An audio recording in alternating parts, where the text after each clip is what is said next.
Hey there, UniWarriors, EnnuiGoblin here. Welcome back to Tactical Rounds, where we take a deep dive look at some specific strategic situations, and we help you to become a better player, especially for those of you who are looking to make that climb from a 1700 score to a score of 2000.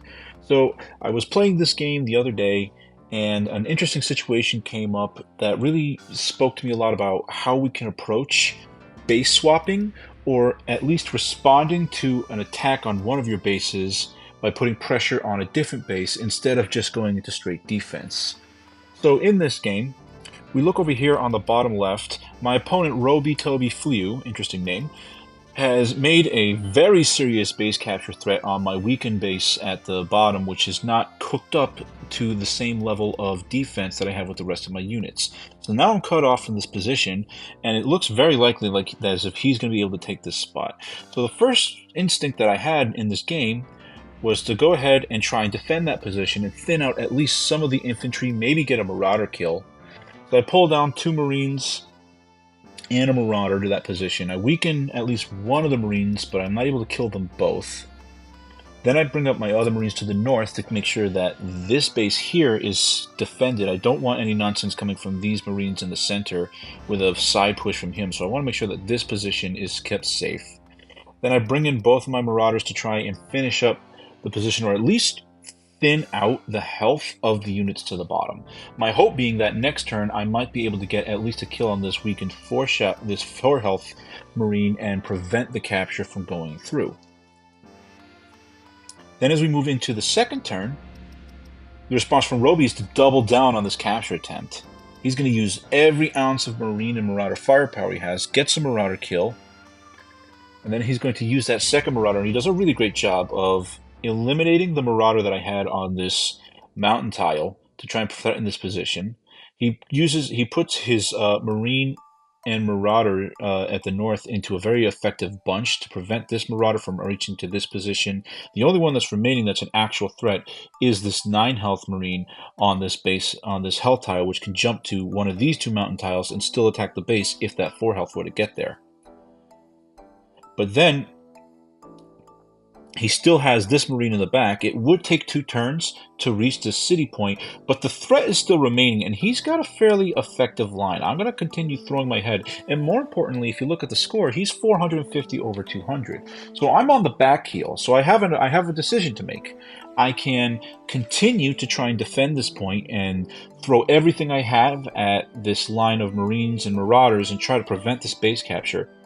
So what he sacrificed for trying to attack this position is that these bases in the back, particularly this one, are left very defensively. There's only Marine planking this position. There's nothing here, so if I were able to get a force of Marines and Marauders into this position, he'd be in a lot of trouble. And that's exactly what I opt to go for. So I'm going to clear that path.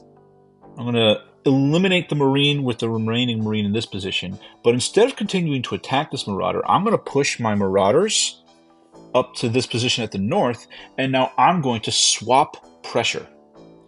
The idea being here, if you're going to threaten this base position, now you've left yourself open. I'm going to make a push in the same direction. So what's his response to this? His response is to throw down a tank, which seems like a good instinct, but there's a couple of reasons why this was the wrong approach. Number one, it creates a credit anchor. Even if you were able to eliminate everything at this position, you would kill both these Marines and this Marauder somehow with one tank, which you won't be able to. That tank is going to have very slow mobility. It's going to have to take 1 and 2 full turns to get to this position where it's even able to attack anything on my base in the center. And that's after he's fought off all these units that are slowing him down. He's not going to be able to get to the center at all where he needs to be. So if we look at, well, what's another approach that we have? Why did he throw that tank down? It's not a bad instinct, because if you look at the way the game is set up. So this is why he decided to build a tank at this position. Let's look at what his other options are. Let's say instead he decided to put a Marine at that position. Well, then on my turn, I would just be capable of going 1 shot again, take a shot here, then bring this guy down to the health tile, bring that Marauder up here, and I can very easily claim this position and then I can just take a claim to his base, and there's no way to prevent it. And now it's a clean base swap, and I actually have the head start. The other option would have been, what if he were to build a Marauder at that position? Same thing if he builds a Marauder. He puts a Marauder on this spot, then on my turn, I'll do the exact same thing to the same effect. Hit him with the Marauder, dart it down to the health tile, hit it again with the Marauder, with the mountain tile, and base capture. So no matter what, if he builds a Marine or Marauder, this base is going down. The only way for him to defend the base is to put a tank on that position where I'm unable to access it. But here's the problem with the tank. Now this base is being left exposed. It would have been better off if he had let this base fall, continued to get the capture on this side, and kept this base positioned. I think he should have gone for the base swap instead of throwing down a credit anchor on a base, on a tank. Now he can't fill more Marines to defend this position. He can't build any more Marauders to attend to this situation and help him with the base capture, and he's in a lot of trouble. And I'm able to pick him apart in the next round, where after he's now set himself up for this base capture. So now he is effectively going to get this base, but this is where he runs into trouble on the next round. After he does his heals, I'm going to be able to sneak and use my extra mobility.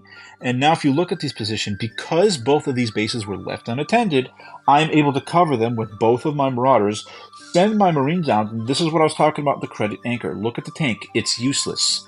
It cannot get to this position. It needs 1 turn, 2 turns, 3 turns to assist any of these. If you pull your Marauders back, I'm going to threaten your ability to make this base capture by bringing my Marines down. So no matter what, these bases are now unstoppable, and in the next turns, I'm able to claim 2 bases to his 1, whereas if he had not thrown down the tank and accepted that this base was going to be captured, he would have had an even base exchange and this game would have gone on for longer. But as it were, with these 2 bases captures, he's just not able to sustain 4 to 2 bases for the remainder of the game, and it snowballs out of his control. So the next time you're in a position where someone is threatening your base, consider, instead of throwing everything you have at repelling the base capture, is there an opportunity for me to go and steal another one of his bases? Base swaps are more common at the mid-tier level, especially when there's an understanding that one of us is going to walk away with a credit advantage, and it's a lot better to swap pressure than to hit it, to face it head on every time. All right. Well, I hope you guys enjoyed that. I hope it was helpful. Don't forget to like and subscribe to all the new content that's coming out.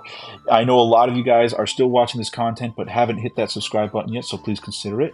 And don't forget, we have new content coming out still on Saturdays and Sundays, sometimes Wednesdays. Have a great day, and I'll see you guys next time.